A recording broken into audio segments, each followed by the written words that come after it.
Hey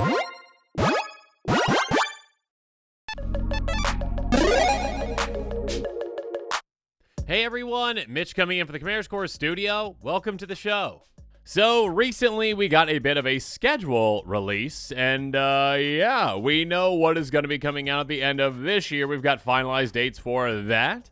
We also know what is coming out next year, or at least a good chunk of the sets, or at least like references to them. And actually we got a sneak peek a little bit of 2026. So with all that said, let's jump into the very first set in this list, the one that is coming out next, and that is of course Dusk Mourn. September 27th, 2024 is the confirmed date for set release, so I would expect spoiler season to be early September. We've already seen a couple of very exciting cards so far from the set. I absolutely love the theme. It's kind of like Bloodborne-esque in a way. I can kind of see it like a very spooky, scary, you know, kind of like metal-ish looking things. Absolutely love it. I mean, metal, like, you know, like the music genre versus more so like Mirrodin metal. Regardless, this is a one that we've seen so far. Overlord of the Haunt Woods, 6/5 Avatar. Already an episode on this, I'll go through it quick. Whenever it enters or attacks, create tap colorless land token name everywhere. There's every basic land type. I mean, that is just ramp here, there, and everywhere, essentially.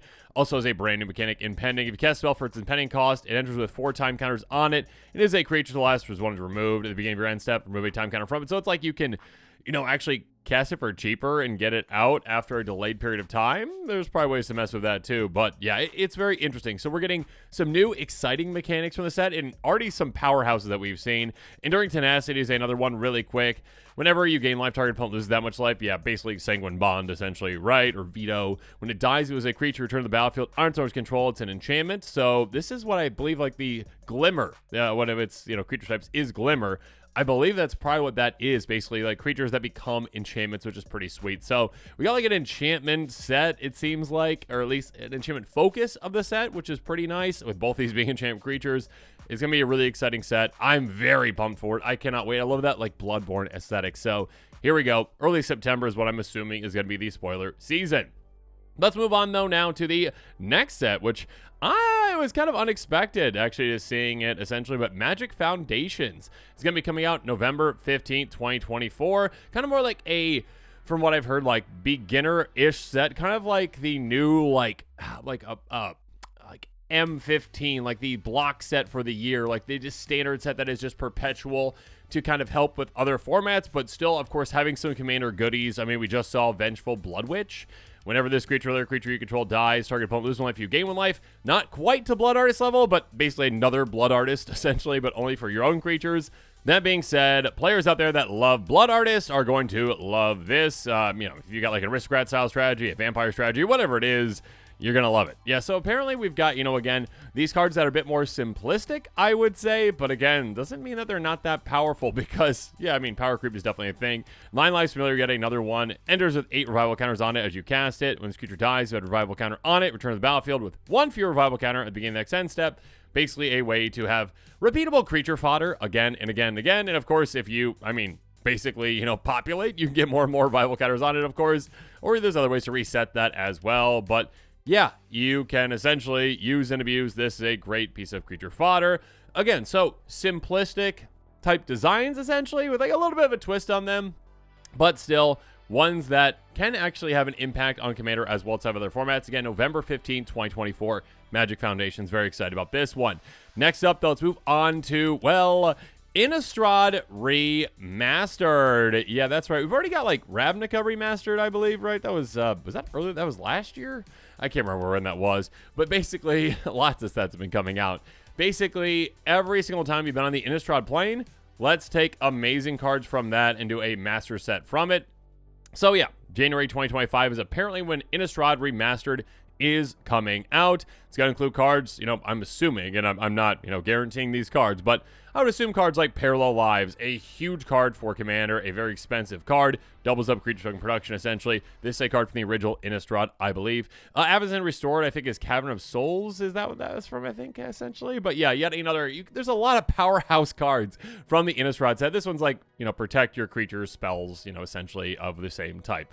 Making them uncounterable is pretty powerful. Even if it's just like your Commander, that's still a very powerful thing. Next Next up, Machias the Unhallowed, Dark Ascension, I believe. I'm probably going out of order with these, but whatever. Yeah, again, we've got powerful cards, powerful commanders as well. Giving creatures Undying is pretty absurd. And again, like, there's a good amount of costly cards in those sets as well. Even when we came back to Innistrad the second time with Eldritch Moon, we've got Emrakul the Promised End. Yeah, I didn't realize this one's still $56. My goodness. I guess stealing a player's turn is quite expensive.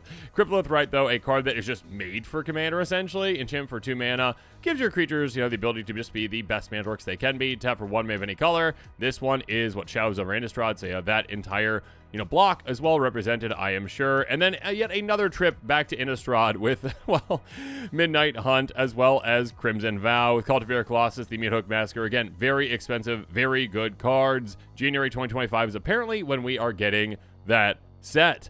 Moving on, though, we've got one that is just known as, in quotes, like, Multiplanar Race. Now, I am not guaranteeing that this is what this is, but this to me speaks to, like, Battle Bond-esque type feel. And I don't know if we've got any other information on this one. I couldn't find anything. Let me know in the comments below if you found something on this one. Anyways, this is going to be to be announced Q1 2025, so early in the year next year. It seems kind of like a Battle Bond type theme, though, right? Multiplanar Race. Like, Battle Bond was like, hey, arena fighting for funsies. Yeah. But yeah, Multiplanar Race seems like kind of like a game-ish in a way. Like, the Great Race. No, that's not the name. What's the one? What's the one, with the running around on TV going from country to country? Let me know in the comments below. It was a really old reality show. Is that still on? It's probably still on. Regardless, it kind of reminds me of that, but like multi-plane. So it's going to be pretty interesting. You're going to see a lot of characters from a lot of different planes. Some callbacks as well. I think like Battle Bond to me kind of seems right. So we could get, some commander-specific cards like, Morphic pool type cards. Enters tapped unless you have 2 or more opponents. So yeah, like one of those that actually mention the amount of opponents you have because that matters for Commander. Again, you can get some like quirky looking cards like Last One Standing. You've got like, oh, it's an arena feel. It's a game feel, kind of like that. So a multiplanar race could be something like that. Hopefully it's not like Dragon's Maze. I mean, no offense to Dragon's Maze. I enjoyed it when I was, in that, but it wasn't the best made set, really. But of course, with like it being a race, yeah, I think you're also going to have things like, you might have partner in that as well. Maybe more specific, like partner with will bring that back. Like Pure Imaginative Rascal and Toothy. Again, I could be so incredibly wrong on this one, but when I hear Multiplanar Race, I think my first thought at least was Battle Bond. And I couldn't think of anything else like in Magic that has been necessarily as it didn't sound like it was any other kind of set to me outside of that one. I could be wrong, though. Let me know your thoughts are in the comments below. Again, to be announced Q1 2025. Next up, though, I am so excited to hear we are going back. We are going back to Tarkir. It has been far too long for a set that was just absolutely massive, a huge hit with many players out there. I believe I heard they had a great limited. I played limited with it for like a little bit, but I've never been very good at limited. That being said, a good standard as well, and just a great theme. Again, 3 color. I'm sure they're going to be bringing that back as well. There'll probably be some changes as well. To be announced Q2 2025. Yeah, bring back some old characters as well, potentially like Lush Who Smiles at Death, a Tarkir the World Render, the Dragons, the Khans. A lot of exciting things to be had back then. And again, 3 color and then also kind of 2 color variations as well. It was a really cool concept. It was a really cool plane. I absolutely love Tarkir, and I am excited that they are potentially, they are going to be making the return back. I can't imagine the name Return to Tarkir is anything but that. I assume they will change the name. Again, these are all in quotes, these ones at least. I can't imagine they're just going to call it Return to Tarkir if they already had, like, Return to Ravnica, and just be like, hey, return. No, they'll come up with a really cool name for it. Moving on, speaking of a really cool name, oh my goodness. Space Opera. 2 words I did not expect to hear when it comes to Magic in general. To be announced Q3 2025 next year. Now, when it comes to like cards, I'm just showing off for this for like a theme. I'm just showing off like Unfinity cards because technically in Magic we have been to space. Like the Eldrazi, are from basically space. The Blind Eternities is basically like space, right? So, the Eldrazi, I think, are from out there, right? I'm going to get corrected by all the lore mages in the comments below right now, but Blind Eternities equals space essentially is what, me as a lore noob understands, essentially. But we have been to space before with Unfinity. That being said, like with an actual set, no offense, Unfinity, an actual, like, Magic proper set that is not like, the Silverborn Acorn stuff. it's going to be interesting to see kind of how they tackle this. I am really intrigued to see how they pull it off. I mean, I think there's a lot of potential for that, a lot of really cool stuff for it. It does push the boundary, but again, when it comes to Magic, like in-universe stuff, I am so happy when they actually push the boundaries on things for the most part. Space Bellerin might be making a return again. With the Infinity, we had like the jokey set type things, obviously, but like now we're going to be getting maybe more of a, again, space opera. It sounds a little more serious to me, of course, than an Infinity set. At least I would hope so. But it's going to be interesting to see kind of how they tackle that. Like, what in the world's the storyline going to be? What kind of characters are going to be there? And just, yeah, what kind of mechanics, like, can you get from space? Like, I mean, no gravity kind of things as well. Like, I mean, I can... Maybe that's like the next level above flying, right? No gravity at all. You know, just like unblockability, unless you're going to get no gravity as well. I don't know. Very interesting concept, again, going to space. Moving on, though, we've got Return to Lorwin to be announced Q4 2025. This one is incredibly exciting in that, well, Lorwin was a plane that, like, got a lot of, like, love after the fact. I believe, like, during, like, the time, it's just, like, some of the, like, art kind of rubbed players the wrong way in some ways. Some kind of the themes, like, not so much, but... When it comes to like the overall feel, like there's a lot of nostalgia back to Lorwyn, and I love it. I absolutely love Lorwyn. Lots of really cool tribes, lots of really cool effects. Of course, you also have on top of, you know, like fairies and very powerful cards like Bitter Blossom and stuff like that. Like Mere Entity, one of my favorite cards of all time. Changelings, I really hope this is where we get the card that I've been waiting for so long. A Changeling commander that is 5 colors that makes all your creatures into Changelings. That's all I want, Wizards. That's all I'm asking for. Just in that set, please, just that, okay? But anyways, to be announced, Q4 2025, bringing back Lorwyn. It's interesting that we're seeing, like, again, basically, I mean, the master set for Innistrad is one thing. Like, you are going back to Innistrad anyway, but I don't believe it's going to be, like, new cards, or if there are new cards, it's going to be very few of them. But when we got Return to Tarkir, Return to Lorwyn, going back to some of those blocks that players have been waiting to get back to and have been asking it back to for a while, I think there's some really exciting things that we can do with this. Again, I mean, Lorwyn was such a long time ago. Was that, what, 2007, if I'm reading that right on the card? A long, long time ago. So, yeah, getting back to Lorwyn, I think, could be a really exciting thing. Next up, and this one is going to be one that I will bring up right here, and it is going to be Final Fantasy. Apparently, we are getting a Final Fantasy set of some sort to be announced 2025. Not sure exactly when that's coming in there. It's kind of funny. I was going to bring up the words Final and Fantasy on 2 separate cards. That's why I brought Final Act. But there is actually no Magic card called that has the word Fantasy in it.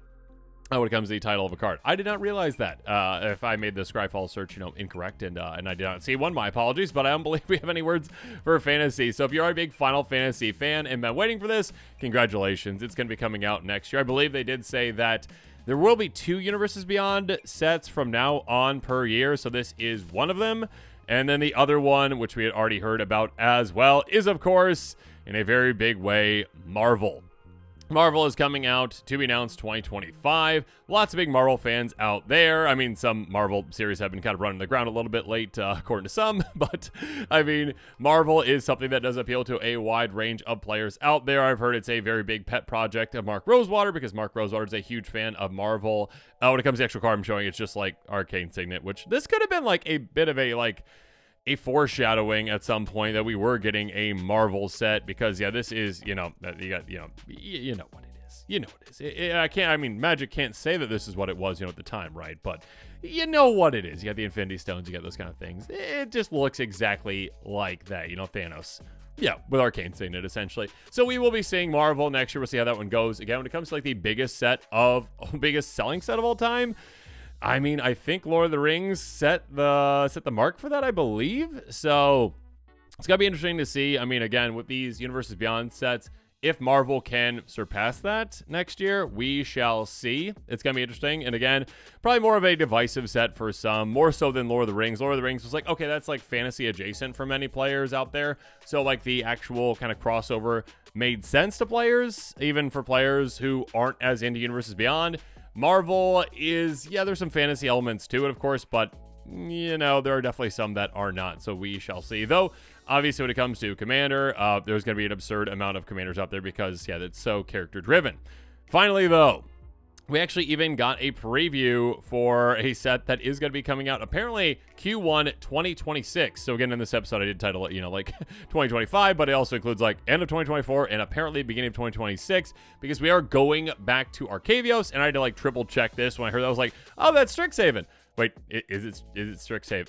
Make sure it's Strixhaven. Make sure it's Strixhaven. Okay, it is Strixhaven. So yes, we are getting back to, again, a set that I was very hesitant when I heard that they were doing like Harry Potter, basically. I mean, like Wizard School, because I was like, oh no, they're just gonna do like a, you know, reskin Harry Potter. I was very, very, very, very, very impressed with how they handled it, how they went about it, the world that they built around it. They did a great job where, yeah, it takes elements of like Harry Potter stuff essentially, but like it makes it Magic's own. There's definitely some Magic's own feel to it. Some really cool mechanics, like, you know, Magecraft, casting or copying instant or sorceries, you get effects. Absolutely cool to see if we can get back into that as well. And again, we've got some really cool, you know, Elder Dragons again from that set as well. People be top of these schools essentially too. But yeah, Beldros Witherbloom, like some really heavy hitters in Commander as well. Really cool characters, really cool themes. I absolutely love the design of Strixhaven. I'm excited we get to go back to that as well. So again, it seems like we're going to be getting some heavy hitters over the next year and a little bit. We are going to be getting, again, going back to some of the most popular planes, or at least most popular planes that players have been asking to get back to again. Tarkir, Lorwin. And actually, I don't know if I've heard, you know, players be like, we need to get back to Arcavios. That was actually a couple years ago now that we went there. So it's going to be exciting to get back there as well. But yeah, overall, some really exciting sets coming out, some really heavy hitters coming out as well, some really cool concepts. And again, I am happy to hear when we are pushing the boundaries in Magic, you know, the space opera kind of concept. I cannot wait for that and just seeing kind of how they handle that as well. And then, yeah, I'm excited to see if I am right on that multiplanar race, see if it's kind of like Battle Bond-esque, so we shall see. And with that, this episode is coming to a close. As always, comment below with your thoughts on it. And of course, as always, thanks again and have a good one. This show and episodes like this one are possible thanks to viewers like you. If you're looking for an easy way to help support this show, make sure that you like, share, and subscribe. Also, hit that bell notification icon so you don't miss any new episodes. You can also go check out our playmats and other merchandise at thecommandersquarters.com. We also have a ton of brand new t-shirt designs in stock, so make sure you check out those as well. Another easy way to support this show is with our TCG Player affiliate links. So whether you're buying a deck or individual cards, you can use this general link right here or one in the description. And the final way that you can support this show is by supporting us directly by becoming a patron. There are many benefits to being a patron, and I truly couldn't do this without all of their support.